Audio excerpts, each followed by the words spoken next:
BN ചാനലിലേക്ക് എല്ലാവർക്കും സ്വാഗതം. ഇന്ന് നമ്മൾ എത്തിയിട്ടുള്ളത് കുടിവെള്ളം എന്നുള്ളത് നമുക്കൊക്കെ ആവശ്യമാണ്. നമുക്ക് മാത്രമല്ല, ഇവിടുത്തെ എല്ലാ ജീവികൾക്കും പക്ഷികൾക്കൊക്കെ ആവശ്യമുള്ള സാധനമാണ് കുടിവെള്ളം. നമ്മുടെ ശരീരത്തിൽ, നമ്മുടെ ആരോഗ്യത്തിന് ഏറ്റവും കൂടുതൽ വേണ്ടപ്പെട്ട സാധനമാണ് കുടിവെള്ളം എന്നുള്ളത്. ഈ കുടിവെള്ളം ഓരോ ഗ്രാമത്തിലും ഓരോ വീട്ടിലേക്കും എത്തിക്കാൻ വേണ്ടിയിട്ട് ഇവിടുത്തെ കേന്ദ്ര സർക്കാരാവട്ടെ, കേരള സർക്കാരാവട്ടെ, മുനിസിപ്പാലിറ്റി ആവട്ടെ, പഞ്ചായത്താവട്ടെ, ഇവരൊക്കെ പൊതുജനങ്ങളൊപ്പം നിന്ന് ഓരോ സ്ഥലങ്ങളിലേക്കും കുടിവെള്ളം എത്തിക്കാൻ വേണ്ടിയിട്ട് ശ്രമിക്കുന്നുണ്ട്, എത്തിക്കുന്നുണ്ട്. എന്നാൽ നമുക്ക് മഞ്ചേരി ടൗണിലെ ഒരു കിണർ ആദ്യം നിങ്ങളൊന്ന് പരിചയപ്പെടുത്താം.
കാലങ്ങളായിട്ട് വെള്ളം ജനങ്ങൾക്ക് കൊടുത്തിരുന്ന ഒരു കിണറാണ്.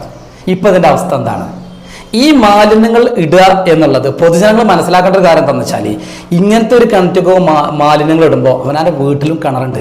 പിന്നെ ഈ വെള്ളമാണ് നമ്മുടെ ജീവന്. ഇത് കളഞ്ഞിട്ട് അല്ലെങ്കിൽ ഇതിനങ്ങ് നിസ്സാരമാക്കിയിട്ട് ഇതിലേക്ക് മാലിന്യങ്ങൾ തള്ളിയപ്പോൾ പൊതുജനങ്ങൾ എവിടെ എത്തിയെന്ന് പൊതുജനങ്ങൾ ചിന്തിക്കണം. മാത്രമല്ല, ഈ തള്ളാനുള്ള അവസരം ഇവിടുത്തെ ഭരണാധികാരികൾ ഉണ്ടാക്കി കൊടുത്തപ്പോൾ ഇവിടുത്തെ ഭരണാധികാരികളും കൂടിയാണ് ചിന്തിക്കാണ്ട്. ഇത് ഒരു പൊതു കിണറാണ് എന്ന് വെച്ചാൽ ഇതൊരു വ്യക്തിൻ്റെതല്ല. ഇങ്ങനെ ഇത്രത്തോളം രൂക്ഷം, വേനൽ ഇത്രത്തോളം രൂക്ഷമാണ് കാലഘട്ടത്തിലും നമുക്ക് ഇങ്ങനത്തെ ഒരു കിണർ ഇങ്ങനെ മാലിന്യം നിറച്ച് ഒഴിവാക്കാന്നൊക്കെ പറയുമ്പോൾ നമ്മളൊക്കെ എവിടെ എത്തി? ദൈവം തമ്മിൽ നമ്മളെ വള്ളത്തിനാൽ പരീക്ഷിക്കുന്നുണ്ട്. നമുക്ക് ഇനിയുള്ള കാലഘട്ടം എന്ന് പറഞ്ഞാൽ കഴിഞ്ഞ വേനൽ നമുക്കറിയാം. ഇനിയുള്ള വേനൽ എത്രത്തോളം വരും എന്നുള്ളതും കൂടി നമ്മൾ ചിന്തിക്കണം. ഈ കിണർ സ്ഥിതി ചെയ്യുന്നത് നമ്മളെ പാണ്ടിക്കാട് റോട്ടിൽ ഏപ്പിപ്പള്ളിയുടെ തൊട്ട് ബാക്കിലാണ്. ഈ മാലിന്യങ്ങൾ തള്ളുന്ന ആളുകളോട് പറ, ഒന്നുങ്ങൾ ഒരു വട്ടെങ്കിലും ആലോചിക്കണം. നമ്മൾ കുടിക്കണ വെള്ളമാണ്. ഈ കിണർ ശുദ്ധിയാക്കി കിട്ടിയാൽ നമുക്ക് മാത്രമല്ല ഒരുപാട് ആളുകൾക്ക് വെള്ളം കുടിക്കാം. വെള്ളം എന്നുള്ളത് ആലോചിക്കുക, പെട്ടെന്ന് ഇല്ലാത്തൊരവസ്ഥ. ഈ വെള്ളമില്ലാതെ കഷ്ടപ്പെടുന്ന എത്ര ഗ്രാമങ്ങൾ, എത്ര സ്ഥലങ്ങൾ, എത്ര ഉണ്ട്. ഓരോ മറ്റ് സംസ്ഥാനത്ത് ചില സമയത്ത് കൊടെടുത്തുകാട് കുട്ടികളടക്കം റോട്ടിൽ നിൽക്കുന്ന ഒരു അവസ്ഥ, അത് നമ്മളൊന്ന് പഠിക്കേണ്ട പാടാണ്.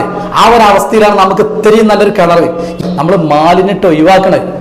ഇവിടുത്തെ ഭരണാധികാരികളോട് പറയാനുള്ള എന്താണെന്നറിയോ, ഇങ്ങനത്തെ കിണറുകൾ ഈ പരിസരത്ത് എന്ന് വെച്ചാൽ എവിടെ ആവട്ടെ, ഏത് നാട്ടിലാവാം, ഏത് രാജ്യത്താവാം, ഇങ്ങനത്തെ കിണറുകൾ ഉണ്ടെങ്കിൽ അത് ശുദ്ധീകരിച്ച് വെള്ളം ജനങ്ങൾക്ക് ഉപയോഗപ്പെടുത്താൻ കൊടുക്കുമ്പോൾ ഈ ഒരു വോട്ട് മാത്രമല്ല, ഇതുകൊണ്ട് ദൈവം തമ്പുരാന്റെ വലിയൊരു പുണ്യമുണ്ട്.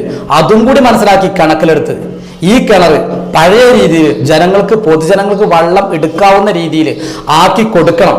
എന്നാൽ ഈ മാലിന്യങ്ങൾ തള്ളലും നിൽക്കും, ഈ പ്രശ്നങ്ങളൊക്കെ അവസാനിക്കുന്നുണ്ട്. അപ്പോൾ ഇവിടുത്തെ ഭരണാധികാരികൾ കണ്ണ് തുറന്ന് ഈ വിഷയം കണ്ട് ഈ കിണർ പൊതുജനങ്ങൾക്ക് വെള്ളം എടുക്കാവുന്ന രീതിയിൽ ആക്കി തരണം എന്ന് മാത്രമല്ല, അത് തരും എന്ന വിശ്വാസത്തിലാണ് ഞങ്ങൾ.